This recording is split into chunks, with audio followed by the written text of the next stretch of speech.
Imagine this happening in your community. Roving mobs in the street, attacking, assaulting, and terrorizing passersby. Yes, that could describe the London riots, but it also describes what's been happening this summer in Philadelphia, violence and mayhem caused by groups called flash mobs.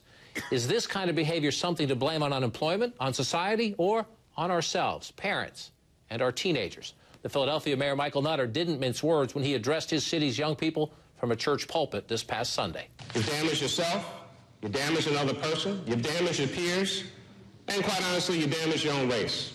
With us now is the Philadelphia Police Commissioner, Charles Ramsey. Chief, I appreciate your time tonight. What is happening? You have, just on July 29th, teens beating up random strangers. Among those arrested, an 11-year-old boy.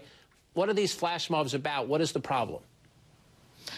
Well, it's kind of complicated in terms of exactly what it is that they're about, but they communicate through social media and through text messaging, and they can show up any given time, any given place, in very, very large numbers. Unfortunately, there are a few that have then begun singling out people and assaulting them, and that's the problem.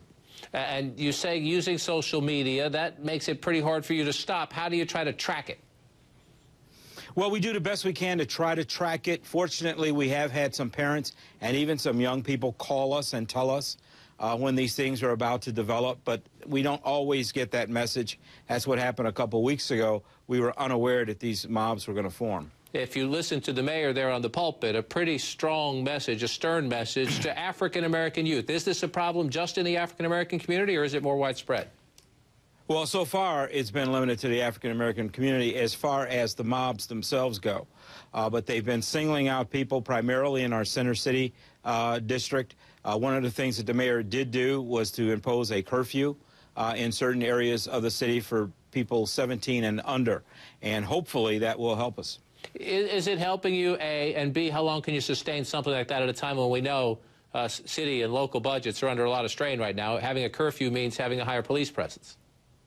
Well, it does mean having a higher police presence. We're going to have an awful lot of cops down in Center City and other parts of our city as well. But we have to do what we have to do. We just simply cannot allow this to continue.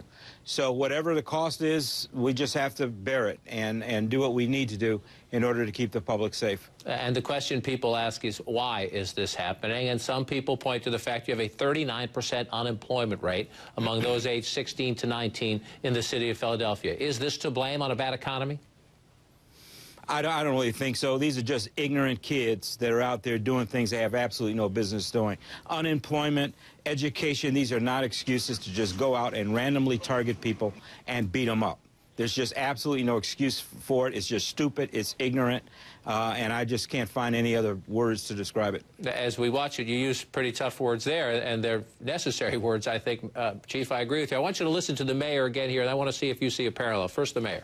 We as a government cannot raise people's children. You want to have children, you have to take care of them. We can help you. We provide services, support, all kinds of stuff. But we are not going to tolerate this kind of senseless, stupid, ignorant, violent acts, even episodically as they may occur on the streets of our city. That's the mayor of Philadelphia speaking there. Across the Atlantic, you've seen rioting in London in recent days. A lot of beatings, senseless, tragic beatings like you describe in your city. Listen here to the Prime Minister of the United Kingdom. I've said before that there is a major problem in our society with children growing up not knowing the difference between right and wrong. This is not about poverty, it is about culture. You see a parallel, sir? Well, I mean, in terms of the language that's being used, the fact that we've got young people, many young people, that seem to have no real guidance, no real direction. I don't agree they don't know right from wrong. They do know right from wrong. They just don't care. And that's the problem. Police Chief Charles Ramsey of the City of Philadelphia, sir, we appreciate your time tonight. Thank you.